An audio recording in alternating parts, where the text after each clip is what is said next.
Chapter 18.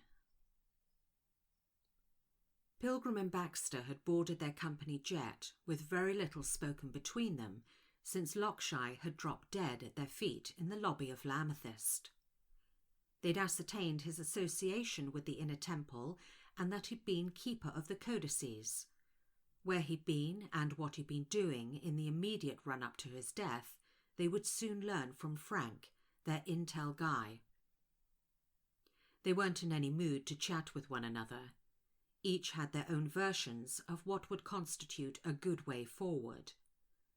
His was to talk about what had happened in their apartment, the reason behind it, and to make firm plans to locate or build a facility where she could vent safely.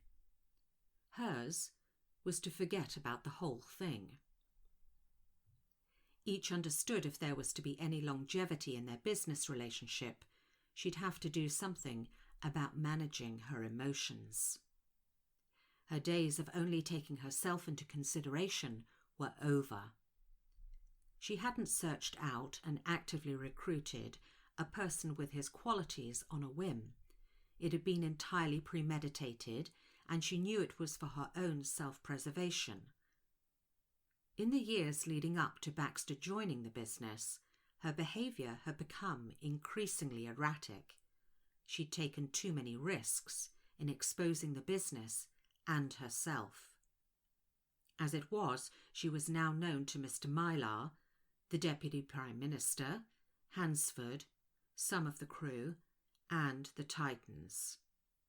Each one of them knew something concerning her abilities, but not all. As in the past, if she maintained a low profile, they'd eventually die and she would revert back to myth. She knew this method of evasion was becoming totally impractical, especially given the fact she'd noticed a marked increase and ferocity when her supernatural side enveloped her. Such was the mental and physical release, she often found it difficult to return to her terrestrial self. Recently, it had felt as if her true nature wanted to dominate her, but she put it down to not exercising her abilities. The restraint was colossal, but she fought to harness it. She needed to stretch her psyche as it was waiting, trussed up in the mental cell that she'd created for it. She now only visited when there was no other recourse. She'd seen enough aftermaths. What little remained didn't fall neatly into the destruction box. She bit her bottom lip and glanced over at him out of the corner of her eye as he clicked his seatbelt ready for takeoff. He's aged, she thought sadly. His monastic skull cap that he liked to run his hand over when he was exasperated had almost turned white. In compensation, he now sported a sun-dipped tan, and it suited him. It served to bring out the colour of his eyes, which now held a glimmer of silver. He'd also lost some weight, making him lithe. Before she could stop her treacherous mind, Hansford's body sprang clearly into focus. Immediately caught up in the maelstrom of images, she allowed him to slide past her inner vision like butter in a hot pan. Hansford was complicated, selfish, rude, but he was also fiercely loyal, intelligent, and could take care of himself. Plus, when it came to her body, they weren't just physically compatible. He had an incendiary touch. "Oh my God, just shut up, will you?" she heard herself say aloud. "You okay?" Baxter sensed she was frustrated and confused. He'd been thinking. He knew she'd been surreptitiously watching him, but he'd ignored it. He hoped she had considered her destructive spree in their suite and had duly chastised herself. Hell, he'd even had a go at her himself. Not the greatest idea given her nature, but she'd listened to him. She hesitated uncharacteristically. idling. Me too. What do we think about Christie's? Could be a wild goose chase. Our man was a retired barrister, Matthias Lockshire. He spent his life in the Inner Temple. So that bid number equates to something, and what that something is, we'll soon discover. Lockshire was also a former custodian and curator of letters, which I feel has a significant bearing on the matter, she noted. About our suite, he began. What is it?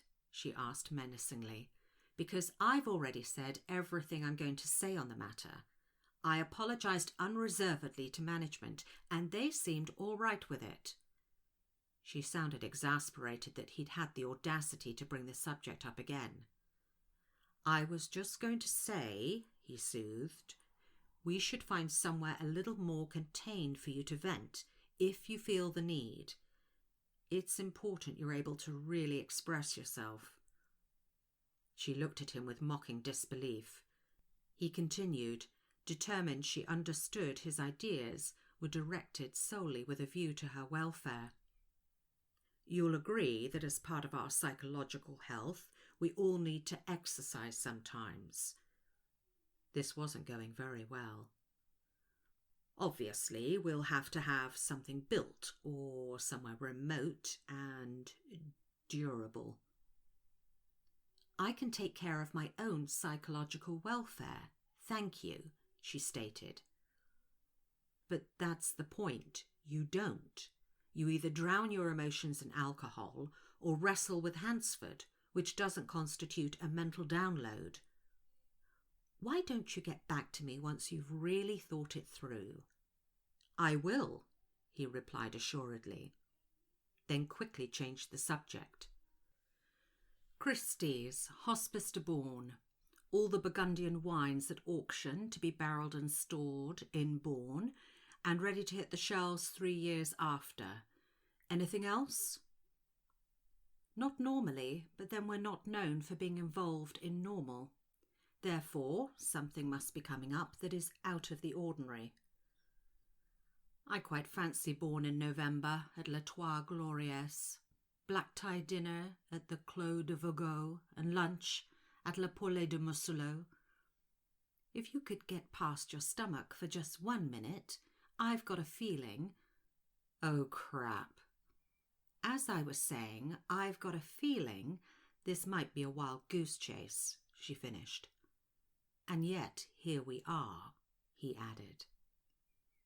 Shortly after, their jet banked steeply left as it swooped down into Dijon Airport. Before touching down, Baxter observed the multicoloured slates that went to form the intricate patterns so traditional in Burgundian roofing. With its colourful spires and pale green limestone walls, Dijon was quite picturesque. As soon as they'd landed, the cabin door was opened by Brian, their pilot. Any specific plans? He asked. You know the drill, Baxter answered solemnly. But if you're trying to gauge how long we'll be, I'd say about 3 hours. Great, sounds good. Once they'd left the small municipal terminal, they climbed into a black Range Rover and took the short drive to Bourne, arriving in the early afternoon. Bourne was comparatively small, mostly comprised of bustling brasseries and boutique shops dedicated to all things wine-related. They'd stopped intermittently to window shop at the various high-end products in bespoke designs by some of the great wine domains. Silver and oak seemed to be a la mode for this year. Everything from wine buckets to stoppers to racks. It was a mecca for the wine aficionado. They made their way to the Hospice de Bourne, frequently stepping off the busy narrow pavements onto the cobbled streets to avoid tourists. Finally, the Hospice de Bourne appeared around a corner, a long limestone building under which cathedral windows fell from the typical Burgundian-coloured roof to the ground. Any observers were kept at bay by a thick twined rope laced between highly polished brass stands that culminated in a red carpet that stretched from the curb to the large oak double doors that would soon admit the bidders by invitation only. Opposite, sitting outside, lining the numerous cafes in the cold white sun, were the demurely suited, haute couture decked and eccentric bidders. Sipping steaming espressos, chilled champagne and smoking up a storm, they warbled like brightly coloured chaffinches on their phones behind dark designer sunglasses. Taking a vacated table, Baxter and Pilgrim ordered coffee as they waited for the doors to open in 1 hour. By the time the hour had passed, their table was littered with their plates from today's special coq au vin, along with balloon wine glasses that held the remnants of a Premier Cru Côte de Nuit. They'd watched as the bidders, under starters' orders, funneled through the doors, invitations in hand, and some definitely exhibiting the effects of overindulgence in the local grape. Taking their seats near the back of that ancient auditorium, they glanced around. A central wide walkway was being patrolled by uniformed ushers. On the podium, behind a large, intricately carved lectern, stood a young woman in a burnt orange skirt suit that fell to just above her ankle and carried a split to her mid-thigh. Her jacket was cut in the style of a long bolero, and under she wore a cream see-through blouse over a black bra. On her feet she wore impossible black patterned stilettos. Her hair was long and loose, falling in golden swathes that she frequently ran her fingers through. Above her, hung from the ceiling, was an electronic board headed by the lot number and current bid. Underneath this was labelled row upon row of different currencies. To either side of the podium sat 2 banks of telephone operatives, their headsets already in place and busy pouring water from carafes into glasses. Removing her jacket, the female auctioneer swiftly tied her hair behind her head in a neat chignon and moved towards the lectern, adjusting the microphone towards her. Mesdames et messieurs, votre attention s'il vous plaît. Having gained the attention of the bidders, she smiled. Ladies and gentlemen, I am delighted to welcome you to the 156th Hospice de Bourne auction held by Christie's. We are honoured to be associated with this most prestigious event. Christie's auction today will take place in French local time, that is GMT plus 1 hour.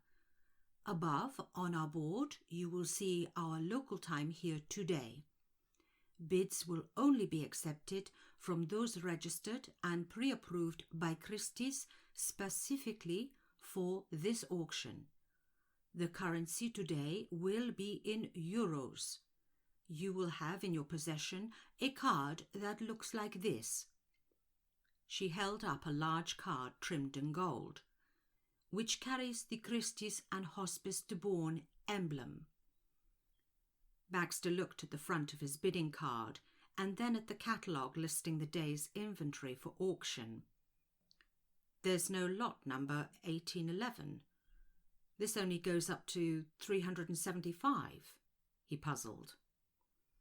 It's something else, especially as we've been obliged to deposit over 30 million after I mentioned lot number 1811, she stated seriously. 30 what? He said, aghast.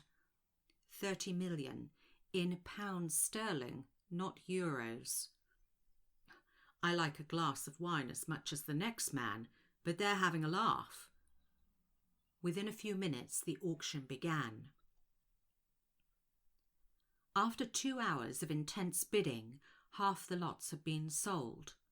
There was a short interval where drinks and canapes were served. Some bidders left, having either been outbid or having secured their lots, before those remaining were called back to their seats and the bidding recommenced. Another 2 hours sped past, at which time only a handful of bidders remained for the last lots. Before long, the entire crops for Burgundy's wine region had been sold and would set the price on wine shelves across the world. As the last of the bidders left the auditorium, Pilgrim grabbed Baxter's coat sleeve as he began to rise. "Not yet. Our auctioneer is about to come back." She nodded towards the lectern. As the glamorous auctioneer retouched her makeup and took her place once more, a movement to their right caused them to look across as a fashionably suited man entered. Baxter immediately recognized the gate. With a discernible underlying note of agitation in his voice, he stated, "It's Phelps." "How interesting," she mused, her eyes suddenly taking on a dark hue. Mr. Phelps noticed them immediately and gave a slight nod in their direction before quietly taking a seat near the front. The outer door opened again to allow a man of generous proportions to enter and find a seat. He was quickly followed by two women, both flamboyantly dressed, who sat down and then looked around to see who else was present. 3 of the telephone operatives had returned and now took up their posts, adjusting their headsets and straightening their suits for what appeared to indicate something rather serious to come. The auctioneer broke the silence. "Mesdames et messieurs, we are here to auction our only remaining lot, which does not have a number but a name. It is the authenticated 1811 legendary Liquid d'Or, the champagne cognac sent by the Emperor Napoleon to 6 select generals to commemorate the birth of his son, Napoleon II. From behind a heavily embroidered curtain, a black lacquer cart emerged, on which stood an ancient oak barrel of broad proportions. A gold-hammered plaque was affixed to its front, having obviously been polished for the occasion. As you can clearly see, the Liquid d'Or carries the unique and legendary Napoleonic seal. This is barrel number 6, evident from the Roman numerals branded on the outer cask and included on the gold emblem. The legend tells Napoleon sent the barrels of champagne cognac to commemorate the birth of his son, François-Joseph Charles Bonaparte. We know the barrels exist in theory, as documentation exists for the commission of the gold imperial seals, destined to adorn each one. There is also a communique from the goldsmith showing the intricate design. As you are all aware, this is the only barrel to have ever been recovered, and it is not an exaggeration when I say we will not see its like again in our lifetime. Pilgrim leaned in, whispering to Baxter, "I want you to bid. I need to see who drops out first, and how far Phelps is prepared to go." "No problem," he replied. The importance of the lot was written in the seriousness of the auctioneer's expression. Burgundy's wine suddenly paled in comparison. "You have all been pre-approved and your deposits have been confirmed. We have a £15 million sterling reserve and bids will be accepted in £500,000 sterling minimum increments. If, as I anticipate, we reach double the reserve, we will take a short interval where you will be able to make your monetary arrangements with one of our offices, either here in this building or at your point of contact. We are live here in Bonn, Japan, the United States of America, China and Qatar. Mesdames et messieurs, ladies and gentlemen, this auction will be conducted in English at our local French time, GMT plus 1 hour. All bids are final, and the Liquid d'Or is sold with no guarantees, either written or implied, in an as-is condition. If you are all prepared, I can start the bidding at 21 million. Do I have 22? The bidding began in earnest. At 28,500,000, the large man, the woman, and a telephone bidder had dropped out. The barrel's new owner would be decided by the last telephone bidder, Phelps or Baxter. As the last telephone bidder gave up, the auctioneer was pointing to Mr. Phelps. £30 million sterling going once, going twice. Baxter raised his paddle. 30,500,000 at the back. The auctioneer purred before breaking off. Gentlemen, we will take a short interval where refreshments will be served and you can make your arrangements with one of our financial officers.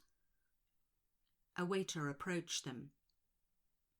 I need a very stiff gin and tonic. Just wave the tonic over the glass and plenty of ice. Anything for you, Baxter? Pilgrim asked, breathless. I can wait, he stated coolly as their waiter hurried off. Phelps wants this barrel very badly. An officer of Christie's approached them with a laptop. Sitting down, he asked them to deposit a further 15 million. Within minutes, Pilgrim had completed the transaction. The officer thanked them and moved away. I'm going to the bathroom, she stated, and made her way past a collection of Christie's staff who had gathered at the inner door to watch the unprecedented event. Baxter was talking on his phone. Yes, anything Lockshire was involved with. Thanks, Frank. He finished the call as he watched Phelps saunter towards him. Now standing opposite, Phelps asked to take a seat. By all means, Baxter acquiesced, galled by his nerve. I've come to save you money, and more importantly, me time, he uttered wearily. Baxter leaned back in his chair, saying coolly, because for you, it's never about the money, and my continuing to bid is an exercise in futility, and I should cease and desist immediately. He swallowed a whole canopy as he looked at Phelps. Precisely, he confirmed, clearly irritated. I have other matters to attend to, and you're dragging this out. I'm ruining your scheduling? At least that's some compensation, he uttered dryly. Eyeing him, Phelps ruminated some point, causing him suddenly to emit a rumble of laughter. Some time ago, I had a friend. I don't believe it, Baxter growled. You're right, of course. Let's say he was more of an obstructive acquaintance. I used to miss his acidic banter. That is, until you came along. And now I suppose he's lying dead in a field somewhere. Certainly not. Phelps looked affronted by the suggestion. He scored very low on the attitude test, so now he's making himself useful. I look forward to the day, Mr. Baxter, when we can once again be alone together. You know, he began, but disturbingly became almost tearful. I can barely think of anything else. Before Baxter could stop him, Phelps cupped his hand under his chin and looked into his eyes. Baxter forced his hand away. Straightening up, Mr. Phelps returned to his chair as Pilgrim walked towards them. What did he want? She asked cautiously. A date, he snarled. Where have you been? Doing a little research. I don't think you're his type or gender. Really? He asked, relieved. Really. You're a challenge, that's all. Shall we determine who is bankrolling Mr. Phelps? I think we know that already. The Titans. Then let's make this one of Christie's more profitable auctions, shall we? Even the Titans will fill this one, Baxter answered. The gavel fell to Mr. Phelps at £45 million sterling. As they left the auditorium to the energetic clapping from Christie's staff, Mr. Phelps rose, signed off the purchase, and slipped out of the building into a waiting limousine. "Back to the airport," Baxter breathed, exhausted. "There's a bath, and the ministering hands of Dashwood to be considered." "Yes, Lamathus sounds perfect. Also, I am curious why they allowed the barrel to reach the auction." "Too many fingers and too many pies, not at the top of their list of things to do, not enough time to prevent it." She considered the point, before breaking away and saying, "You did pretty well in there. When Phelps hesitated at 44 million and it looked like it was going to be yours, I thought you were going to faint. Obviously, he was just playing with you." She smiled. "We know the Titans can indulge any propensity, and there is never any financial inhibitor. Therefore, we can't attach any particular significance to their purchase and interest, other than acquisition. It should merit some curiosity on our part. What about the other barrels?" "It's perfectly plausible only one survived. Given the price it went for, we can assume it's authentic." "Anything else tangible to go on?" "Hitler was interested." "That man gets in everywhere," Baxter said tersely. "Corruption and evil is pervasive. There's evidence in a letter to Mussolini that informs him a select division of the Wehrmacht were going to be sent to Italy to locate and recover items of interest which would be used to toast Hitler's eventual triumph over his enemies." "And you believe Hitler was referring to Napoleon's barrels of liquid d'or?" he asked doubtfully. "Napoleonic scholars seem to think so." "I don't have a good feeling about this. What if it's just a ruse to pique our attention?" "That's the last thing the Titans would want. Plus, there's this." She showed him the screen on her mobile. The headline read, "Donata Bianchi, found murdered." "I've been asked to take a look." "By who?" "Directly, Hansford's boss. Indirectly, who knows?" He was furious, believing Hansford must have talked about her to his superiors. He'd deal with him later. His face was solemn as he inhaled deeply and sat back down heavily in a chair. Leaning forward, he ran his hands slowly across his head in contemplation, as if trying to erase troubled thoughts. Looking up, he concluded, "There's no point in me going with you. We'd be better served if I looked into what our old nemesis are up to." "All right, but caution." She hesitated. "I've had some time to think about Mr. Lockshire. What if he'd come across some letters? Something to do with the barrels? There has to be a reason in getting us involved. Well, we store the secret possessions of others. Maybe the liquid d'or belonged to him, or someone he was working on behalf of. Have you asked Frank to take a closer look?" "I contacted him while you were powdering your nose. If the barrel did belong to someone else, they're not going to be very happy when they discover it's been sold," he mused. "If that's the case, the sooner we find out whom that someone is, the better." Pilgrim was following Baxter out as a member of the Christie's staff approached. "A message for you." Passing the envelope to Pilgrim, the courier smiled and left. She carefully opened the envelope, tipping the contents out into her hand. Lying in her palm was a brass rubbing of an emblem on parchment, taken from the barrel. It was stunning in its complexity, but there was no mistaking the motto scrolled at the bottom. "What is it?" Baxter asked with a sense of foreboding. "To commemorate the birth of my son." "It's a souvenir," she stated contemplatively. "I hope it's nothing more than that." "And if it isn't?" he questioned seriously. "Then life just became a whole lot more complicated."